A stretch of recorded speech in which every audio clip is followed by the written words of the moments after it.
for them to do that in the more economically secure and less high-pressure environment that I think, for a whole range of reasons, would obtain without the state. For those of you who follow his work, this has been a major theme that Kevin Carson's been exploring of late, not just the question of time for education, but the fact that absent the various kinds of pressures that the state and its cronies tend to put people under, a lot of people would be far less likely to engage in full-time paid employment in situations in which they worked for others. People might opt for all kinds of more flexible options for home-based businesses and so forth. And certainly one thing that would allow for would be more involvement by parents in their children's education. The Tannehills are right to emphasize that market-based alternatives, whether in education or healthcare and other areas, bad publicity would make a huge difference. As long as bad publicity was an option, there would be tremendous pressure on the providers of various kinds of services, both commercial and non-commercial, to behave appropriately. They are surely right that the threat of bad publicity, the denial of certification of one kind or another by voluntary certification schemes, all of these things would tend to restrain bad business practices. I'm surprised that they don't, in this same connection, mention tort law, which would surely also be important in a reasonable stateless society. That's something we definitely will think about more as the course goes on. The whole notion of crime, of course, is the notion ultimately of an attack on the king or of the state which has stepped into the king's place. Crime, I think, is basically a statist notion. But the notion of tort, the notion of just an injury that one person causes another that demands some kind of compensation, is absolutely crucial to the operation of a stateless society. And the availability of mechanisms to rectify the kinds of injuries that result when people harm each other is clearly going to be crucial in any stateless environment. So that'll show up again a bit later in your reading for this class period, but it's also something that's going to be quite important throughout the course. So after all of this great stuff about non-state alternatives in areas like education and social services, the Tannehills shift to, of all things, money. And I think money is really important, right? I think that you can't have a functioning economy that operates on a barter-only basis. Certainly you can have gift elements that don't require any monetary transactions, but I think clearly impersonal transactions, especially large-scale ones, certainly benefit from the availability of money. So I'm not objecting at all to having a conversation about money. But I do find it a little bizarre that the Tannehills toss out this observation that there could only be one monetary standard in a free society and that standard would necessarily be a gold standard. Now, they go on to talk somewhat grudgingly about silver a little later, but the initial comment is gold has already been settled on by the market. I think it is always a mistake, and in fact I think quite a big mistake, to assume that you know just what the market's going to do. I have no particular objection to the use of the gold standard, but it does seem to me that claims on other commodities might provide the bases for multiple monetary systems. The market, I think, needs to decide what sorts of monetary systems make the most sense. I don't think it's reasonable to suppose that there's just one money that's the right sort of money to have, and everybody a priori ought to know that that's the right kind of money to use. I think, just as in other areas, the provision of money is a service that needs to be provided competitively, and people need to be able to sort through and evaluate.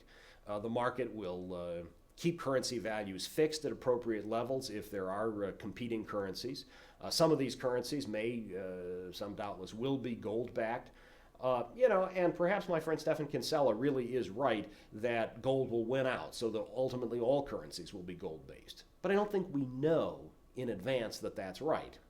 Indeed, I suggest that if we could answer questions about what the market could do in advance, we wouldn't need the market, right? I mean, if the market is, as Friedrich Hayek rightly suggests, a discovery process, that's part of what's going on in the market, then it seems to me we need to figure out, we need to cooperate peacefully, that's my catchphrase here, peaceful cooperation, and work to figure out what kinds of monetary options work well for us. You know, we've had lots of evidence of what happens when we pretend we don't need that kind of discovery process. When we pretend central planners can figure out everything in advance, I don't think that that's any different where money is concerned. We need to figure out what kinds of money systems will work, and it seems to me we'll have lots of them and try out lots of different possibilities, and the market will keep those different possibilities in order. Similarly, the Tannehills maintain that all banking in a stateless society would be 100% reserve banking. And honestly, I find this notion equally bizarre. How do they know? And does it make any sense to start trying to spell out the details of a legal code here in a book that's really pitched at this level? They maintain that anything but 100% reserve banking is fraudulent. And I think that's just really quite unconvincing. So, look, announcing that you're practicing 100% reserve banking when you're not doing so, that's fraud. No argument there.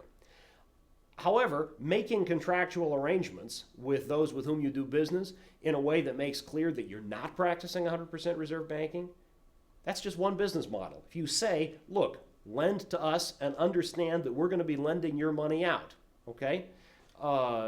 We'll have some insurance here. We'll create a model that works. That's not fraud. That's one way to do business. Is it a sane way to do business? Well, we can argue about that. If you tell me that fractional reserve banking is bad business, then I guess my response is let's let the market figure that out. Don't announce in advance that you're sure that nobody could possibly find that an attractive possibility. I'm very open to the possibility that people might choose not to patronize fractional reserve banks, and they might well go out of business in a free market. I'm not arguing that.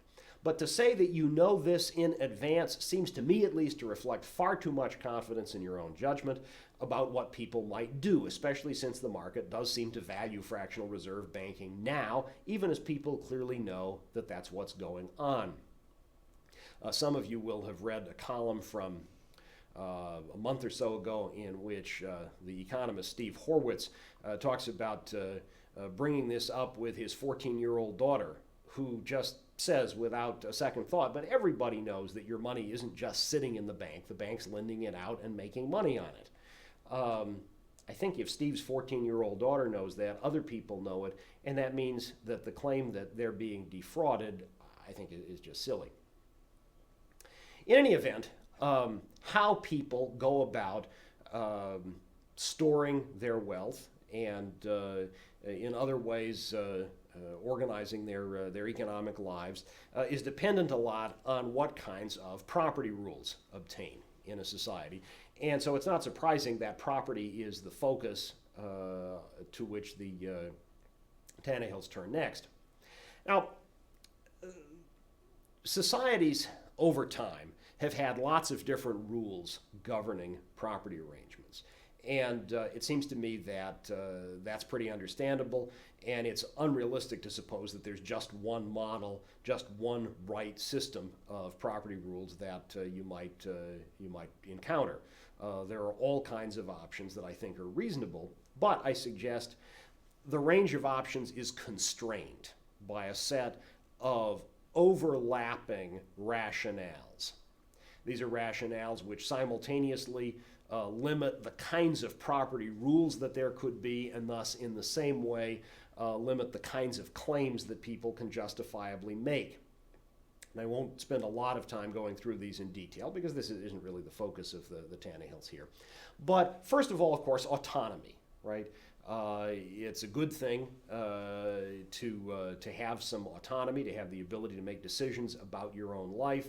And control over some property clearly allows you to have a degree of autonomy that you wouldn't have if the state or your neighbor or whoever controlled all of the stuff that you needed to use in order to live. Reliability also matters. A system that allocates